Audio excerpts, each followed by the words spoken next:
So that right there is Charlie Munger. He's essentially Warren Buffett's right-hand man. He is the vice chairman of Berkshire Hathaway. And what we're looking at right here is him giving a talk at the Daily Journal shareholders meeting, which happened a couple months back. Now, in this talk, he discussed at length why he believes we are in a big speculative frenzy, a big stock market bubble. So in this video, what I wanted to look at is, well, how overvalued, how bad is the stock market right now, and why is it like that?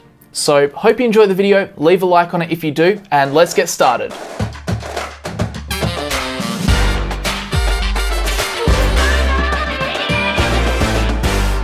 This video is sponsored by Hypercharts. Sign up to Hypercharts using the referral code NEWMONEY or use the referral link in the description and save 10% for your first year of Hypercharts Premium. Details in the description. So the S&P 500, which is the index which is following the 500 largest companies in America, is currently the highest it has ever been. In fact, at the moment, it's sitting over 4,100 points.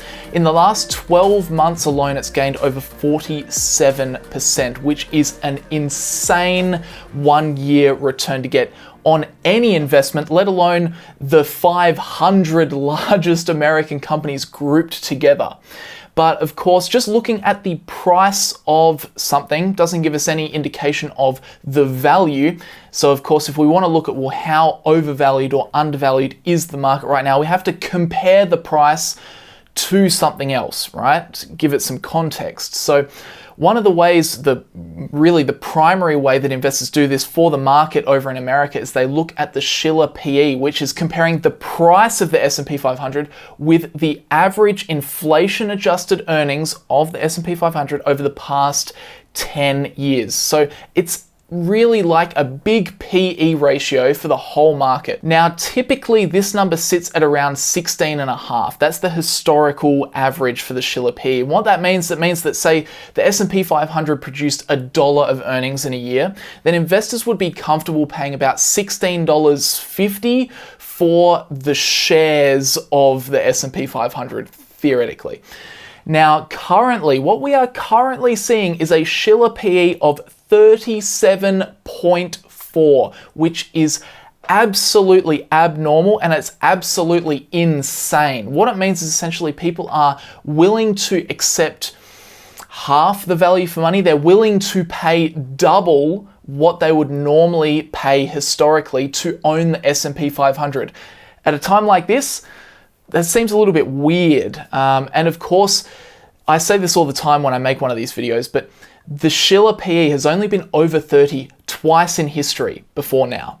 That was in 1929 and in 1999. So 1929, well, that triggered the Great Depression. 1999, well, that was the tech bubble. And now we're sitting at 37.4. So that's a worrying sign. So yes, definitely if you look at the market, the cyclically adjusted PE ratio, that's what the Shiller PE is, it's a CAPE ratio, then yes, the market looks very, very overvalued. And another point, another metric that investors like to look at is something which is now known as the Buffett indicator, which is actually called the Wilshire GDP. And what that does is it compares the Wilshire 5000, which is essentially like a total market index, total market index over in America. And it compares that with the actual gross domestic product of America. So the underlying GDP.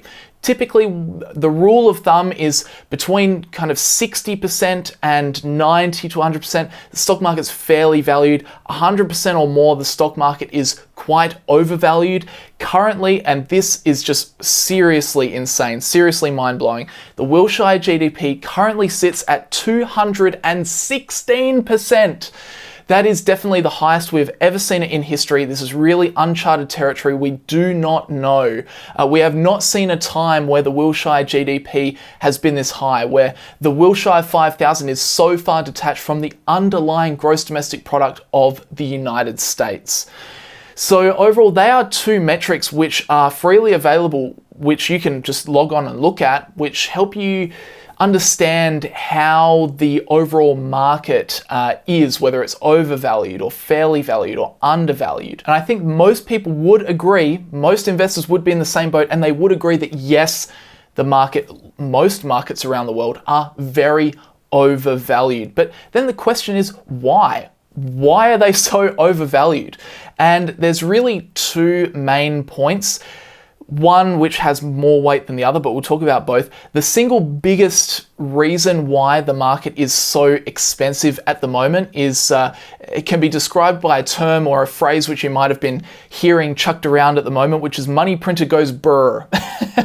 And what that's referencing is it's referencing central banks around the world that are printing a lot of money. Virtually on the computer, they are printing, they're adding zeros, okay? They are printing money. And why do they do this? Well, they do this for one main reason. The overarching reason why they print more money is because they want to lower interest rates. So what that means, it means that me or you, we can go out and borrow money more easily. It is cheaper for us to borrow money. Now, the idea here is that, money is more accessible to people. People take on debt, they get access to this cash, they spend it, and that helps to stimulate the economy. There's also a secondary thing we need to think about with the lowering of the interest rates, which also kind of adds to the situation. And that is that if you are just holding money in your bank account with a very low interest rate environment, you are not getting very much at all when it comes to bank interest, okay? And a lot of people which have fairly decent sums of money sitting in their bank account, they're seeing that, man, I'm really not getting anything from keeping my money in the bank. So they go and they want to put their money somewhere else where it's going to give them a slightly better return. They want to put their money in the most effective place possible. So the fact, firstly, that the interest rates are low means that people are taking on more money because it's cheaper to do so. And what do? They go out and buy a house, or they might buy some shares, or they might expand their business. So that can inflate the prices of whatever they spend the money on. Then secondly, you've also got people which have the money in their bank accounts which are moving their money somewhere else. And where do they move it? They move it into things like real estate, or they move it into things like stocks. And that's another trigger for prices to be inflated. So that's why a lot of people are saying that, oh, it's so weird, we've been printing all this money and we haven't really seen any inflation yet. That's actually not true. We have seen some inflation, not in the consumer price index, but we've seen inflation in asset prices. People are shifting their money away from keeping it in the bank. They're shifting their money into stocks, into real estate, into other asset classes. And everybody doing this collectively inflates the prices. And that is exactly what we're seeing. A lot of the reason that the stock market overall has gone up so much, especially in the last 12 months or so, is because there's been a lot of money printed. In 2020 alone, the US, or the US Central Bank, the US Federal Reserve, printed $3 trillion. So that's a hell of a lot of cash. So that's definitely the first reason why we're seeing such an overvalued market, is because of this very low interest rate environment. That's like a macroeconomic thing that you can look at. And to be honest, I'm not particularly expert when it comes to macroeconomics, so I'll leave that to people like Ray Dalio can talk about that much more. But then the second reason why stock prices are just so overvalued right now is because people are locked in a speculative frenzy. And this is what Charlie Munger was talking about during that talk. People are out there buying stocks simply because they're going up. And that is obviously a terrible reason to make an investment. You wouldn't make an investment in a house because the house prices are going up. That's not the reason that you buy it. That's not the reason that you buy shares of Facebook. You don't buy shares of Facebook because they're going up. But a lot of people are doing exactly that. Their reasoning behind why they bought into a particular company, this sucker's going up, in the words of Peter Lynch, right? I'm amazed how many people own stocks. They would not be able to tell you why they own it. They couldn't say in a minute or less why they own it. Actually, if you really press them down, they'd say, the reason I own this is the sucker's going up. I mean, that's the only reason. Mohnish Pabrai calls it a period of euphoria, where people are simply buying into the market because the market is rising, okay? And it's when, you talk to the postman, and the postman is the one telling you about how he's buying Bitcoin, or you meet up with Jono from the cricket team down at the pub and he's just put half of his life savings into GameStop.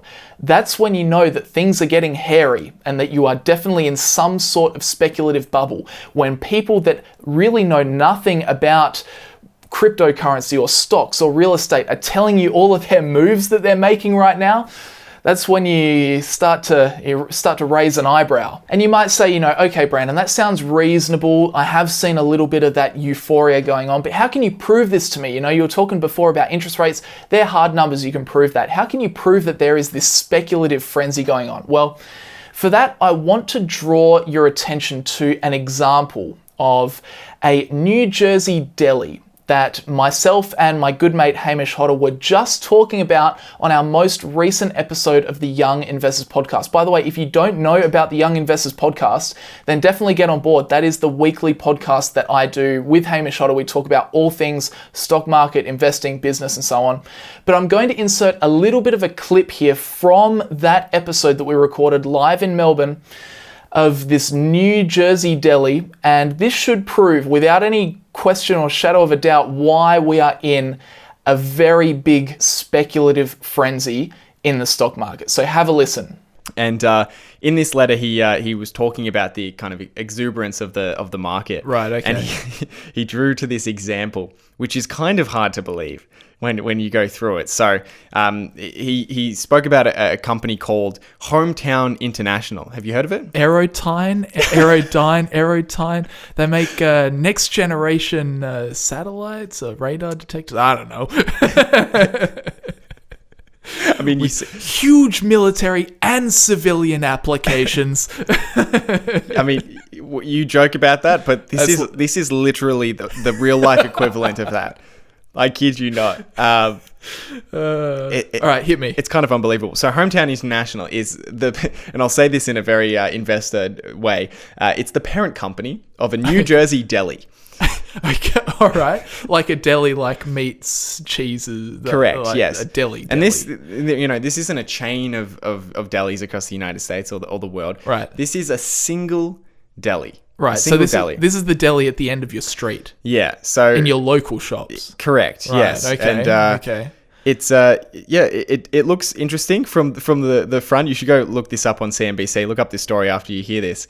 It is listed on the stock market, and it's a really great business. Revolutionary founder takes his deli business public. Yeah. So what happens next? So he took it public in 2019, and if you look at their annual reports over the past 2 years, yes, the deli has produced a total combined of $35,000 in revenue. The CEO is also the CFO, the COO, the treasurer, and the sole director. I love this guy. What a legend. And on top of all of those responsibilities, so he's managing a huge company, 35,000 in revenue over 2 years. He's listed on the US stock market. On top of all of that, in his part-time, he's also the wrestling coach of the school next door to the deli. Oh, this just keeps getting better. All right, so we got this macho guy that runs a deli that's made 35 grand in revenue. Yeah, part-time CEO of a massive corporation, massive global corporation. Part-time wrestling coach. For the school next door to the single deli. All right, yeah, sure. It's got to be worth at least a couple bill. At least a couple bill. Yeah. Well, you're not that far off. This company, once again, 35,000 in revenue, 600,000 in expenses, is currently listed for $105 million. $105 million. $105 million. Pause for effect. $105 million. If that example doesn't prove that we are in some sort of speculative frenzy, I don't know what will. $35,000 in revenue across 2 years, $600,000 of expenses, and a valuation on the stock market of over $100 million. That is just dumb. So overall, Yes, we can see that the stock market's overvalued right now. Why is it like that? Because of the macroeconomic environment we're seeing, because of the speculative frenzy. So lastly, what do we do about it? And unfortunately for us active investors, this is going to be an unpopular answer, but the best thing to do right now is just to wait it out.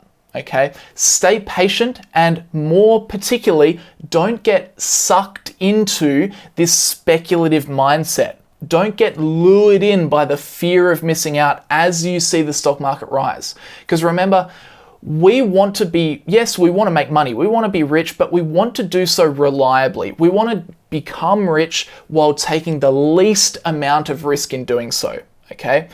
And investing heavily at times like right now, that is a very high risk activity. Now, of course, that's a broad generalization. If you find a company that you really believe in, you've done your due diligence, and you find that it is undervalued, then by all means, okay, by all means. If it's undervalued and you're sure it's got a great moat, good management, then that's great. You've found, a diamond in the rough. That's fantastic.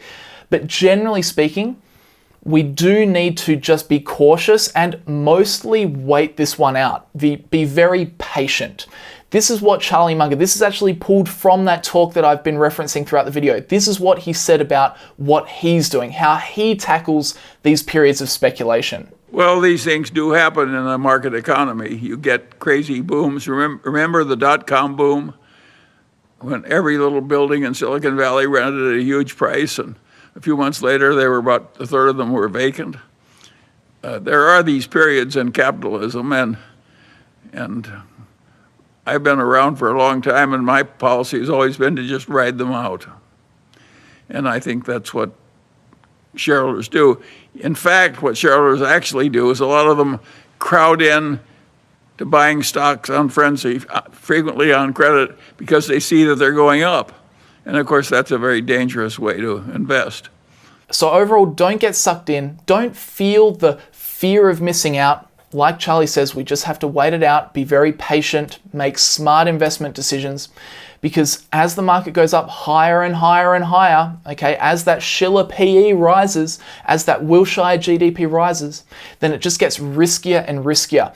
And you would hate to end up being the modern day equivalent of the new investor in 2008, before the crash. You would hate to be that investor that's investing in 1999 at the height of the market before everything goes horribly wrong. So we want to get reliably rich, and we want to take the least amount of risk on while we do that. So anyway, guys, that is a kind of mishmash of a video, kind of why the market is where it is at the moment. The reasons why it's so overvalued and what we should be doing about it. So I hope you enjoyed the video. Leave a like on it if you did, if you found it useful. Subscribe to the channel if you'd like to see more videos similar to this. And if you are interested in my own personal investing approaches modeled off of Charlie Munger, modeled off of Warren Buffett and all of those, Mohnish Pabrai, Peter Lynch, all those great value investors, then do check out PROFITFUL. That's my own business. I started up and that helps me do what I do here on YouTube. So if you wanted to check that out, links are down in the description. Head over to PROFITFUL, and maybe one of those courses might take your fancy. You might be interested in one of them. But overall, guys, that's it from me for today. Thank you very much for watching, and I'll see you guys in the next video. Hey guys, thanks for watching the video, and thanks to Hypercharts for sponsoring this video. If you're a stock market investor and you are not using Hypercharts, I would seriously recommend you check them out. Essentially what Hypercharts does is it takes all those nitty-gritty numbers out of a company's financial statements and it puts it into really nice, easy to understand charts, and they do that quarter after quarter after quarter, year after year after year. Now that's just for free, but if you wanted to upgrade to a premium subscription, you get a whole host of other features. For example, you can compare two companies on the same page, you get access to historical price charts, but interestingly, you also get any company you want their earnings sent to your email address, and you can even sync your calendar with the earnings calendar. So lots of cool stuff going on with Premium. If you did want to check it out, use the referral code NEWMONEY, that's all one word, or simply click the referral link down in the description for you to get 10% off of your first year. So definitely at least check it out. There's lots of stuff on there for free. It's a website I definitely think that all of us stock market investors should be using to identify trends in the companies we like. feedback. And thanks very much to Hypercharts for reaching out and agreeing to sponsor some of this content. So if you're interested, check it out. But that is it for today. Thanks very much for watching, and I'll see you guys next time.